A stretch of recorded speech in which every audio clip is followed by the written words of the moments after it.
कहता है कि हम 5000 जप करते हैं तो ठाकुर जी हमसे प्रेम करते होंगे। कोई कहता हम बड़े बड़े उत्सव करते हैं तो ठाकुर जी हमसे प्रेम करते होंगे। हम गिरिराज जी की हर महीना परिक्रमा लगाते हैं, ठाकुर जी हमसे प्रेम करते होंगे। हम बड़ी बड़ी कथाएं कराते हैं, ठाकुर जी हमसे प्रेम करते होंगे। हम बड़ी बड़ी कथा करते हैं, ठाकुर जी हमसे प्रेम करते होंगे। ये सब मन बहलाने वाली बातें हैं। मूल रूप से ठाकुर जी जिससे प्रेम करते हैं उसके अंदर 3 लक्षण होंगे। सबसे पहले कथा के प्रति अति रुचि। एक तो होती रुचि और एक होती अति रुचि।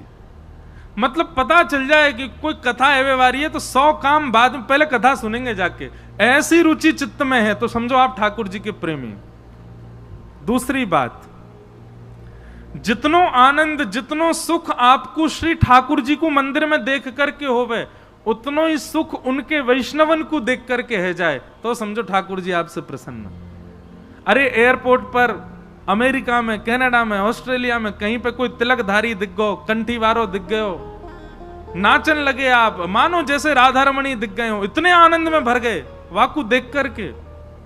भले ही परिचित नहीं है, अपरिचित है, तो समझो ठाकुर जी आपसे प्रसन्न। और तीसरा, गैया और गैया से उत्पन्न हेवे वारी दूध, घी, दही आदि आदि गौरस और पंचगव्य यानी कि गौमूत्र, गौ गोबर आदि, इनके प्रति घृणा बुद्धि नहीं होना।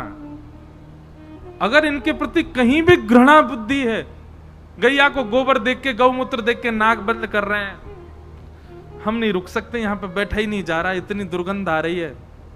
सो ठाकुर जी के मंदिर में जब तुम जाते हो ठाकुर जी नाक बंद कर लेते हो, जा में तो दुर्गंध आ रही है, मुंह मेरी गैया तो या दुर्गंध आवे या तो मुंह दुर्गंध आ रही है। तो 3 लक्षण, कथा प्रिय लगे, भगवत भक्त प्रिय लगे और गैया प्रिय लगे, तो समझो ठाकुर जी को आप प्रिय लगते हो। बाकी सब साधन तो केवल पुण्य अर्जन करने के लिए होते हैं। नाम जप, यज्ञ, व्रत, अनुष्ठान, परिक्रमा, यहां से तो केवल पुण्य कमा रहे हो आप। ठाकुर जी को कमानो है तो इन 3 चीजों से प्रेम करो, कथा, वैष्णव और गैया। तो गैया के पास में लेके गए और ठाकुर जी को झाड़ो आदि दियो। इस प्रकार भगवान ने पूतना का वध किया। अब आगे राजा परीक्षित ने सुखदेव जी के चरणों में प्रणाम, क्योंकि अब सीधे पूतना मर्दन की कथा के बाद सुखदेव जी सीधे पहुंच रहे हैं, 3 महीना के है गए ठाकुर जी। तो प्रश्न मन में उठा कि भैया ये जब एक एक दिना इतने विस्तार से बता रहे तो फिर 6 दिना के बाद सीधे 3 महीना पे ही क्यों पहुंचे? बीच में ठाकुर जी की कोई लीला ही नहीं बताई। तो बोले परीक्षित को थोड़ा भय लगने लगा। आनंद तो बहुत आ रहा था, नेत्रों से आंसू गिर रहे हैं ठाकुर जी की लीला सुन के, लेकिन मन में थोड़ा सा हल्का सा संकोच उसके चित्त में आया कि मेरे जीवन के 7 दिन बचे हैं बस, और आज 5वां दिन है। मतलब परसों तो तक्षक सर्प आके डस देगा, उसका भय नहीं है परीक्षित को। परीक्षित को यह भय है कि कहीं परसों का दिन आ गया और ब्रज लीला ही रही, आगे लीला ही नहीं सुन पाया, मैं पूरी कृष्ण लीला विस्तार से नहीं सुन पाया, तो फिर दिक्कत हो जाएगी।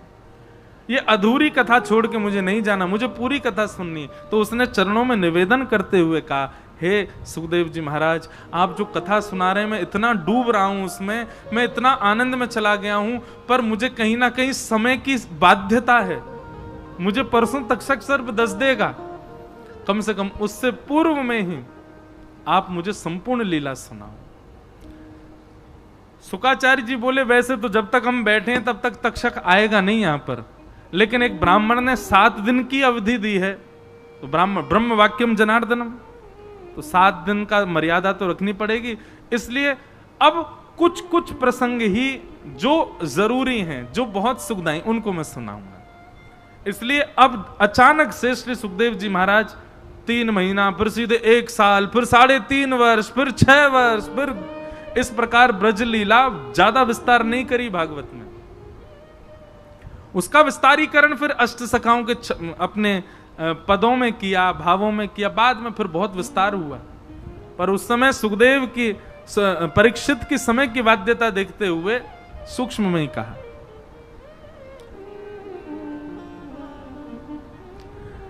ठाकुर जी 3 महीना के है गए, और जैसे ही लाल जी 3 महीना के भये हैं,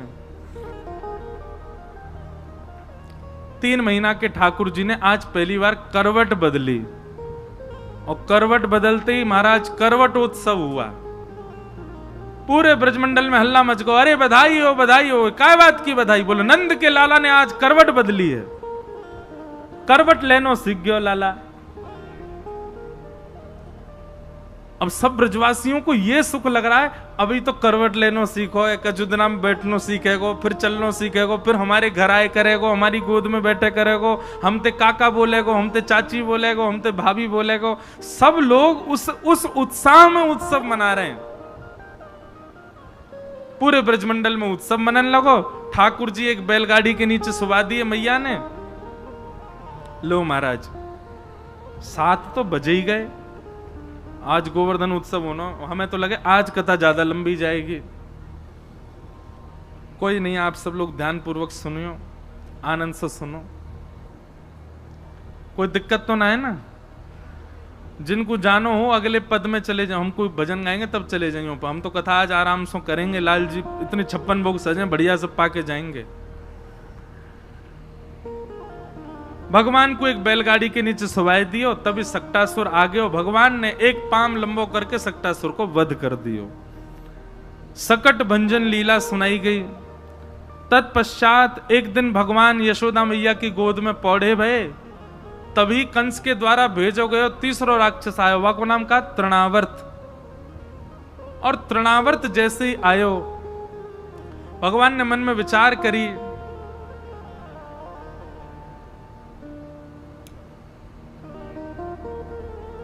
शिव गुरु जी आए पीछे से लेके, इधर देखो, यहां देखो। बोलो वृंदावन बिहारी लाल की जय। तो तृणावर्त नाम का दैत्य आया, भगवान मैया की गोद में पौड़े भये। ठाकुर जी ने मन में विचार करी, ये बवंडर के रूप में तृणावर्त आयो है, हमको उड़ा के ले जाएगो, और कहीं हमारे संग यशोदा मैया को ले गए हो तो या को मार नहीं पाएंगे। तृणावर्त के आवे के सूचना जैसी ठाकुर जी को पता चली, भगवान ने दूध पीते पीते अपनो इतनो वजन बढ़ा लियो, यशोदा मैया के पामन में भार लगन लगो। मैया बोली, मुझे लगा लाला ने आज ज्यादा दूध पी लियो दिखे हैं, इतनो भारी है गयो।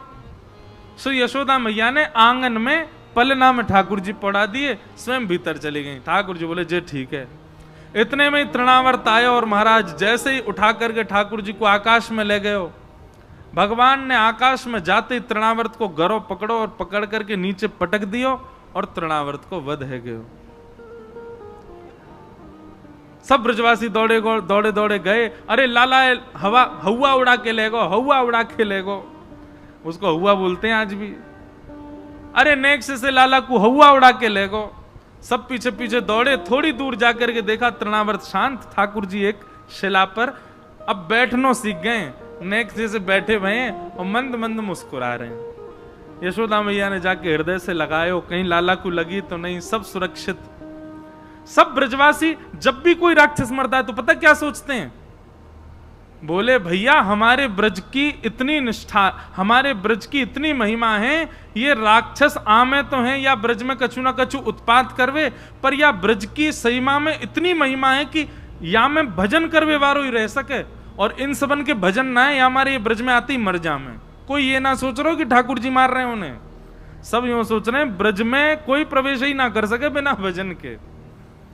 अरे यहां तृणावर्त के वध में लिखा भी है कि सब ब्रजवासी कह रहे हैं, बोले अपने पाप ते मर गो, हमारे ब्रज में पापी रह ही ना सके, टिक ही ना सके, पूतना ही मर गई, सक्टासुर आयो मर गयो, तृणावर्त आयो जो मर गो।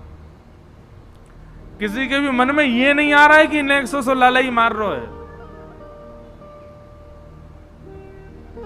एक जगह वर्णन भी आता है कि जब भगवान ने सक्टासुर को मारा तो मैया ने पूछी, इतनी बड़ी बैलगाड़ी कैसे गिर गई? तो एक ब्रजवासी बोलो मैया मैं बताऊं? बोले हाँ।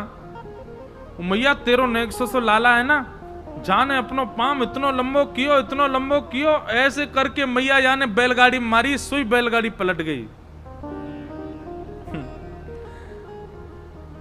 अप्रेमयम बलम तस्य बालकस्य न ते विदु।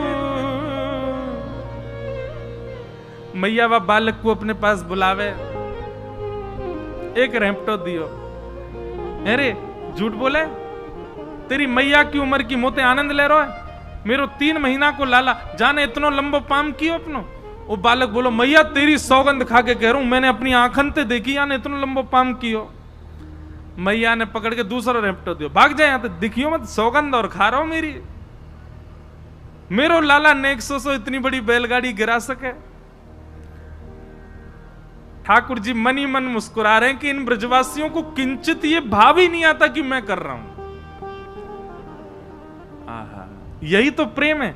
मैं कहा करता हूं कि प्रेमी व्यक्ति को प्रेम जब होता है ना, तो प्रेम में कभी प्रभुता का दर्शन नहीं होता, प्रेम में किसी के ईश्वरत्व का दर्शन नहीं होता। प्रेम में कितना भी योग्य व्यक्ति क्यों ना हो, उसकी योग्यताएं नहीं दिखती हैं, वो सामान्य ही लगता है। और जहां योग्यताएं दिखती हों, जहां श्रेष्ठताएं दिखती हों, तो समझ जाओ कि वहां प्रेम नहीं है, आकर्षण है।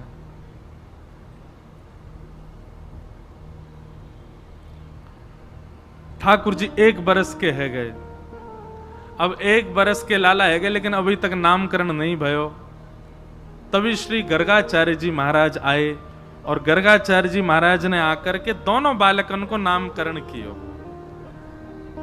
अयम ही रोहिणी पुत्रो रमय श्रुहिदो गुणै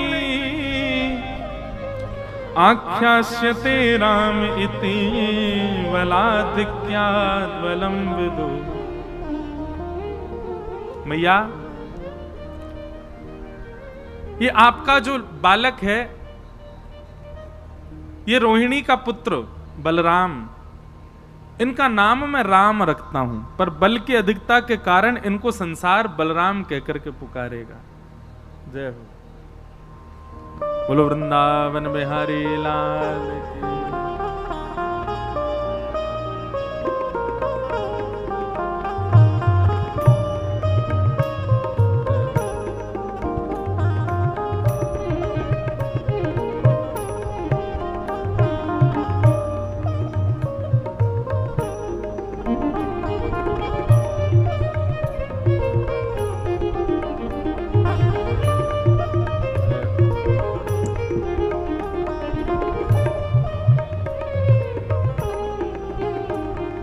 परम सौभाग्य है।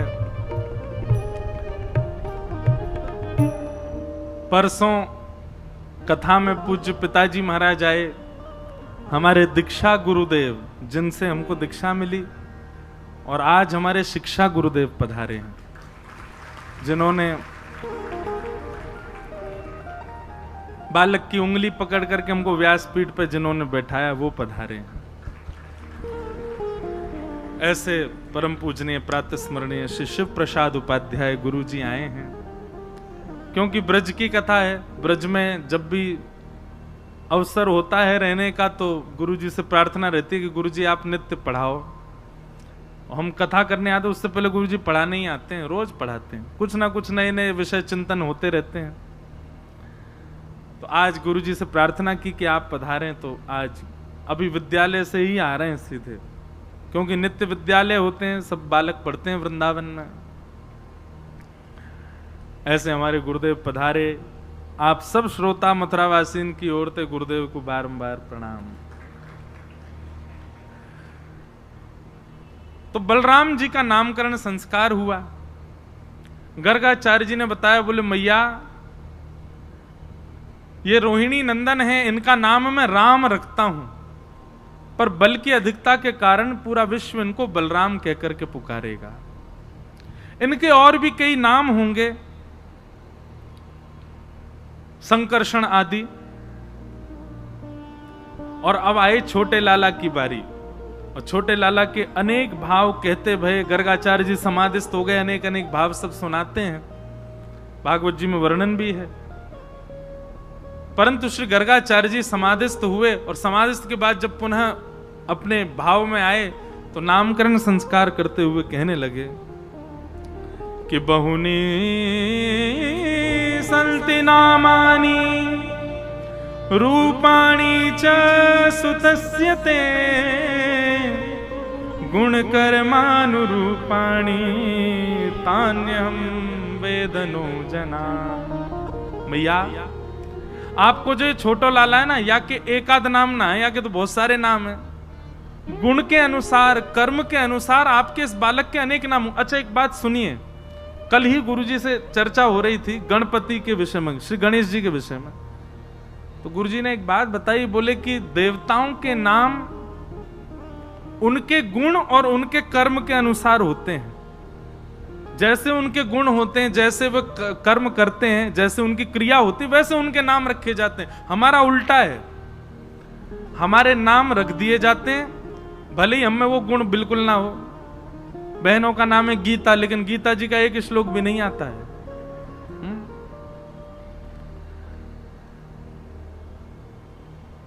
किसी का नाम है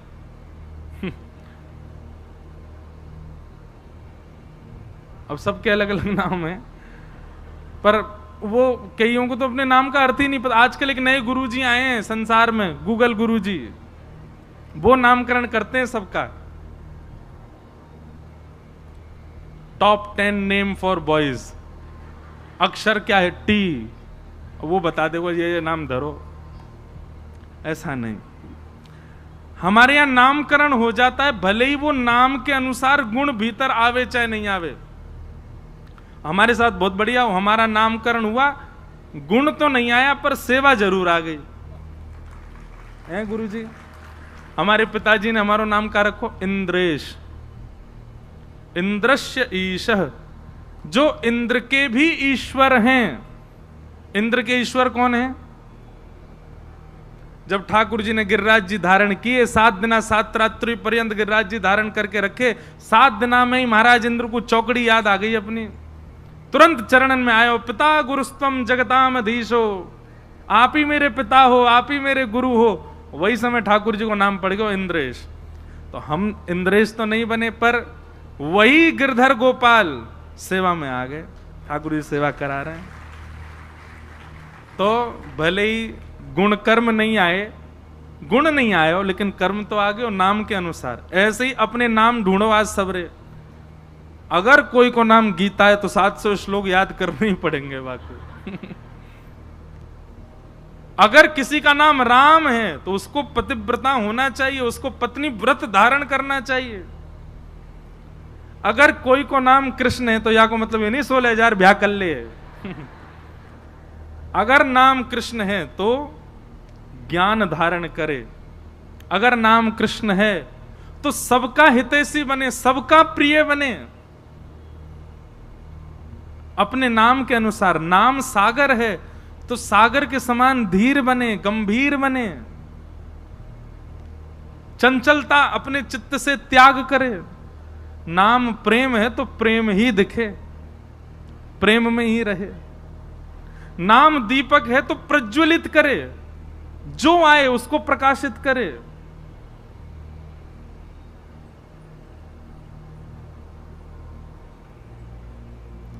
ऐसे अपने नाम आज ढूंढो सबरे, अपने नाम का अर्थ, और फिर देखना मैं हूं ऐसा। नाम तो दयाराम और लिए डंडा डोला सबन के पीछे मार तो हूं। ऐसो काय बात को भैया।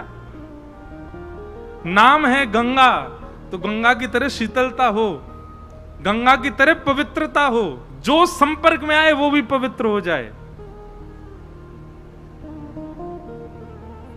आज बहुत बढ़िया सूत्र मिल रहा है कि भैया हम लोग हर दिन कुछ ना कुछ अपने अंदर करने का प्रयास करते हैं कि ये शुद्ध करेंगे। अब यही करो, बोले जो नाम है वैसे हम है जाएं, जैसा नाम है वो गुण हमारे भीतर आ जाए। अब देखना, मैं निश्चित दावे से कह रहा हूं, कल मंच पे एक ऐसे नामों की लिस्ट आएगी जिनका पूछेंगे इनका अर्थ क्या होता, महाराज जी ये बताओ। इनसे क्या सीखें? तो गुण और कर्म के अनुसार नाम रखे जाते हैं। अरे कहां तक कहें, राक्षसों के नाम भी गुण और कर्म के अनुसार ही थे। हिरण्यकश्यप, जो स्वर्ण की तकिया, कश्यप कहते हैं तकिया लगा के सोता हो, हिरण्यकश्यप। भोग वृत्ति लोभ जिसके अंदर अधिक मात्रा में, वो हिरण्यकश्यप। और संग्रह वृत्ति लोभ, इकट्ठा करने वाला लोभ जिसके अंदर हो, उसका नाम हिरण्याक्ष। उसकी आंखों में ही हिरण्य मतलब सोना ही सोना दिखता है उसको।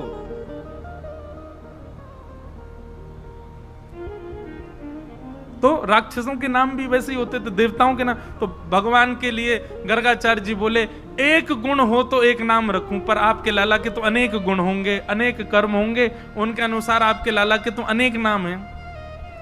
मैया बोली, बाबा ऐसा मत करो, एक ही नाम बताए दो, मैं अपने लाला को कैसे पुकारे करूंगी।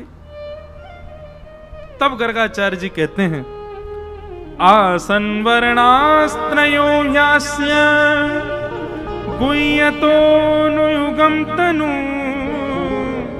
शुक्ले रक्तस्तथा पीत इदानीं कृष्णतां गतः।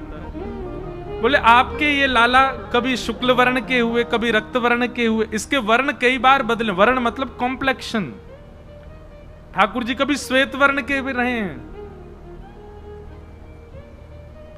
कभी रक्त वर्ण के भी रहे हैं, कभी पीत वर्ण के भी रहे हैं। इस बार आपका लाला कृष्ण वर्ण का है, इसलिए इसका नाम हम कृष्ण रखते। बोलो बाल कृष्ण लाल की। भगवान का नाम कृष्ण रखा गया, कृष्ण। ठाकुर जी को नामकरण संस्कार है कि अब तो मैया ने बहुत सारे नाम धर दिए, कन्हैया, कनुआ, गोपाल, सब नामों से बुलाने लगी।